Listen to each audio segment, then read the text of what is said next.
português.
On retrouve dans le temps et le sol.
qui est défini par un abscisse de 982.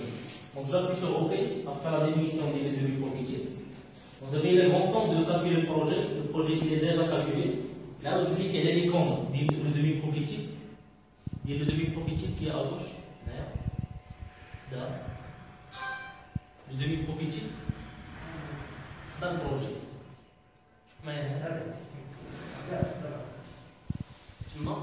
Définition.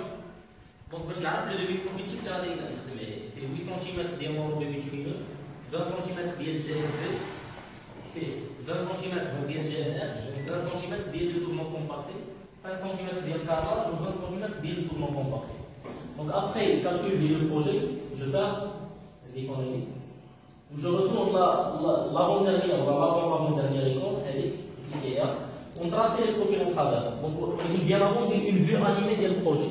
Les profils en travers, on était déjà dessinés. Des vues animées du projet. Double-clic à la touche milieu de la souris. Voilà. Donc, le projet routier, il est radical. Ou qui fait comment le logiciel il calcule les cubatures par la méthode des éléments finis, il est zoomé à la chaussée.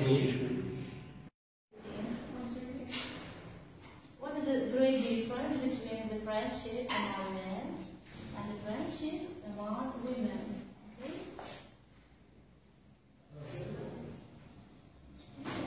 Yes, just the same. Okay. What do you see? Okay. Did you teach that the friendship among men? What are they talking about? They're talking about stride forward. Yes, about men. Stride forward, and it's very important for them what details, every details, facts. And as for women, what they can talk for 2 hours or 3 hours with their friends without stopping. Yes. And they like it very much, and they will tell you everything in details without stopping. Yes? Did you catch it? Okay. Wow. Now look at your books once again, the pages, and listen again according to Taryn which of these things do male friends and which do female friends. Write the correct list. Okay. Look through these phrases, please, and try to point some phrases which is connected with friendship, male friendship, and some phrases which are connected with women friendship. Okay? Let's see.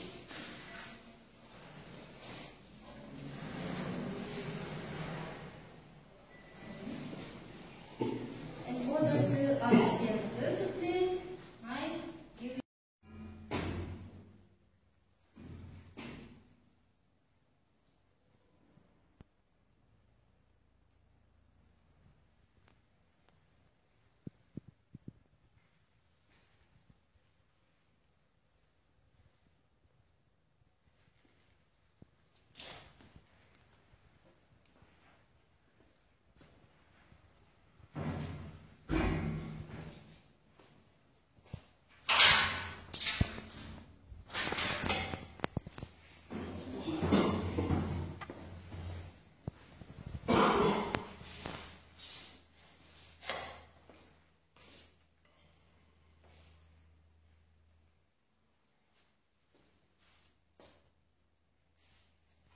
بزاف ديال الناس وكتقولوا واش هاد الناس هادو جايبين هاد الناس هادو كاملين. لا راه كاين دوبليكاسيون، راه كاين فهمتيني مثلا 1% ديال البشر يدوبليكيوهم على 10 ولاو 1000.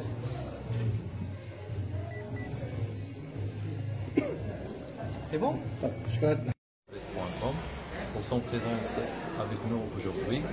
Donc je me présente, je m'appelle David Rouane, je suis ingénieur d'État, formateur et professeur au sein de l'École supérieure de génie civil de nouvelles technologies, ESGCNT en abréviation.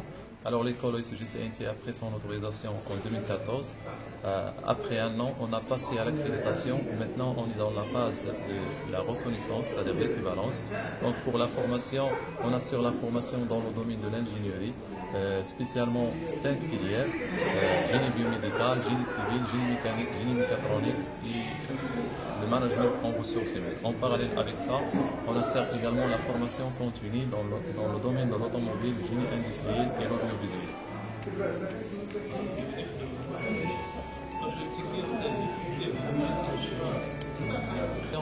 on a plusieurs raisons. La première raison, c'est que on accueille des étudiants partout dans le monde, c'est-à-dire originaires de tous les continents. Ce qui fait de l'ESGCNT une école ou bien un endroit merveilleux pour vivre, pour étudier et pour travailler.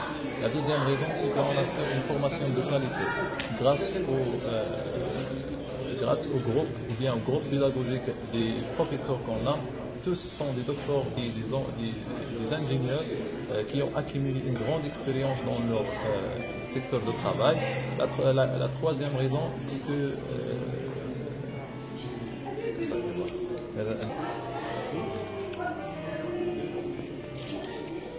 alors pour la troisième raison, c'est qu'on assure la formation avec une technologie de pointe. Comme vous savez, ce qui fait la différence entre les ingénieurs maintenant partout dans le monde, c'est la capacité à manipuler la technologie. Et ça, il est assuré au niveau de l'école grâce aux équipements technologiques qu'on dispose. La quatrième raison, c'est qu'on vous assure la possibilité de suivre une partie de votre formation dans l'une des universités internationales, ce qui vous assure une codiplomation et ça facilite la fluidité dans l'insertion dans le domaine de travail. Bonjour, vous êtes les bienvenus à notre école, l'ESGCNT, l'école supérieure de génie civil et des nouvelles technologies. Maintenant, nous sommes dans le département de génie mécanique, l'atelier de l'industrie automobile. Cette spécialité vise à développer plusieurs systèmes mécaniques et thermodynamiques, cycle auto et cycle diesel. Ici, on a plusieurs exemples des moteurs à combustion, ce sont des moteurs thermiques. Ces moteurs visent à réaliser et transférer et transformer une énergie calorifique en énergie mécanique en se basant sur un combustible. Cette spécialité avec nos élèves ingénieurs ici vise à développer le rendement des moteurs et à réduire le maximum le niveau de pollution afin de pouvoir répondre aux exigences des associations internationales, des organisations aussi internationales de protection de l'environnement. Ces moteurs sont très développés aujourd'hui. Ils visent de réduire au maximum la pollution en se basant sur des systèmes mécaniques, électriques et électroniques afin de pouvoir protéger au maximum l'environnement et de اليوم عندنا اون غون جورني نهار كبير بالنسبه للمدرسه العليا ديال الهندسه المدنيه والتكنولوجيا المتعدده او ليكول سوبيريور دي جيني سيفيل اي دي نوفيل تكنولوجي. دونك هاد ليكول هادي بدات هي ديال المهندسين، دونك ايكول بريفي مي اكريديتي من وزاره التعليم العالي وتكوين الاطر التربيه الوطنيه. دونك بدات من 2013 فين خدات لاكريديتاسيون او الترخيص ديالها فتح التكوين ديال المهندسين. كترتكز على 3 ديال لي سيكتور اللي هما بريمورديو في لو مارشي دومبلوا ديال المغرب ديالنا. دونك اول فيليير تاكريديتات هي ديال الهندسه المدنيه او جيني سيفيل، ثاني فيليير الهندسه الميكانيكيه او جيني ميكانيك، وثالث فيليير هي الماناجمنت دي ريسورس هيومان، دونك التسيير او لا جيستيون ديال الموارد البشريه. دونك هاد لي فيليير هادو سورتو ديال جيني سيفيل وجيني ميكانيك. دونك اليوم عندنا اول فوج كيتخرج من جيني سيفيل لان هي اول فيليير بدات لاكريديتاسيون ديالها في 2013. دونك اول فوج كنخرجوه لو مارشي دومبلوا والحمد لله عندهم افاق كثيره لان هذا لو مارشي هذا اولا هذا الدومين ديال الهندسه المدنيه عنده افاق كبيره في المغرب ديالنا في اطار المشاريع اللي لانصاها سا ماجيستي محمد السيس ديال الهندسه المدنيه وديال بناء الورش الكبير. دونك عندهم تبارك الله افاق مفتوحه قدامهم، كاين اللي غيخرجوا ان شاء الله بلي زونتربريز ديالهم وكاين اللي ممكن يكونوا عناصر فاعله في المشاريع اللي ديجا تلانصات في المغرب. دونك هاد الناس اللي تخرجوا هذا النهار هذا غيكونوا هما ليماج دو مارك ديال ليكول ديالنا الحمد لله. دار معاهم ايفور كبير من طرف واحد لو ستاف بيداغوجيك ديال المدرسه الوطنيه للهندسه المدنيه والتكنولوجيات المتعدده. دونك هاد المدرسه هذه حطات الى ديبلوي بوكو ديفور. دونك المدرسه العليا ديال الهندسه المدنيه والتكنولوجيات المتعدده عندها واحد السعه كبيره ديال العدد ديال الطلبه اللي كتحتضنهم.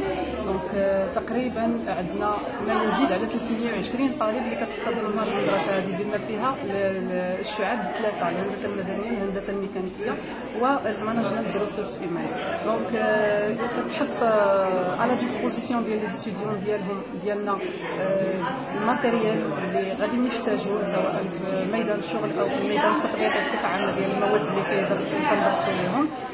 كتحط عاوتاني لا ديسبوزيسيون ديال لي ستوديون ان كوتي ريلاسيونيل كي تري تري امبورطون en relation مع لي بروف ديالهم، en relation مع لي سوسيتي. دونك كتفتح لهم افاق ديال العمل التطبيقي في كل سنه دراسيه من السنه الاولى حتى للسنه الخامسه. وهما دائما عندهم جانب ديال العمل النظري اللي كياخذوه مع الاساتذه ديالهم، وكاين جانب تطبيقي اللي هو اجباري كنديروه لهم كل سنه مع الشركات، مع لي بيرو ديتود اي مع دي زيتابليسمون ميم ايتاتيك. دونك المدرسه الوطنيه للهندسه المدنيه والتكنولوجيا المتعدده فاتحه دائما الافاق للطلبه سواء اللي تخرجوا دابا او اللي غادي يلتحقوا بها بلي كونفونسيون، لو نومبر انورم ديال لي كونفونسيون اللي كتربطهم سواء بالميدان ديال العمل او بدي زيتابليسمون ديال الدوله اللي ممكن يساعدوهم باش يحوروا نفوسهم وباش يكونوا فاعلين في المجتمع ديالهم. ميرسي. المدير العام ديال المدرسه العليا للهندسه المدنيه والتكنولوجيا الحديثه. هذا النهار هذا تنحتفلوا بتخرج اول دفعه من المؤسسه، وهي دفعه 2017 2018. المؤسسه فتحت الابواب ديالها في سنه 2013 2014 كانت السنه الاولى، والحمد لله دازت 5 سنين بكل تفوق وكل تجدد ديما تنجددوا للامام. الان عندنا عده شعاب منهم الهندسه المدنيه والهندسه الميكانيكيه، وعندنا كذلك المانجمنت دي ريسورس هيومان والبيوميديكال. هاد الشعاب كلهم الان اكريديتي، يعني معتمد، البرنامج ديالهم معتمد من طرف الدوله، وحنا الان بصدد اتمام الاجراءات ديال اعتراف الدوله بالدبلومات ديال المؤسسه. وان شاء الله في السنه القادمه ان شاء الله تكون المؤسسه اونكوني باغ ليتا. المؤسسه تتواجد في وسط المدينه الجديده، مدينه مكناس، وتتكون من مساحه تفوق 3000 متر حسب حسب العماره، 3000 متر، والطاقه الاستيعابيه 1200 تلميذ. مازال ما وصلناش لهذا العدد لان مازال المؤسسه جديده وهذا، ولكن ان شاء الله مع الوقت نتمناو الخير. وتنشكروا بهذه المناسبه تنشكروا الهيئات المدنيه والجمعيات وكذلك السلطات اللي ساعدتنا بعده اشياء، منها تسهيل مأمورية في الرخص، وما لقيناش يعني واحد اشكاليه ولا شي حاجه، خصوصا مع السلطات ديال المدينه. وكذلك تنشكروا جميع العاملين اللي معنا اللي خلاو ان المؤسسه توصل لهذا النيفو ديالها هذا، والناس اللي في الخفاء تيشتغلوا في الخفاء كذلك. ان شاء الله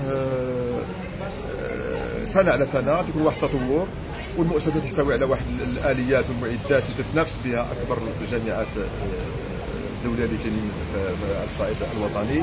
وحنا دائما في خدمه الشعب المغربي وشعب مدينه مكناس وخدمه صاحب الجلاله نصره الله. الى اللقاء ان شاء الله.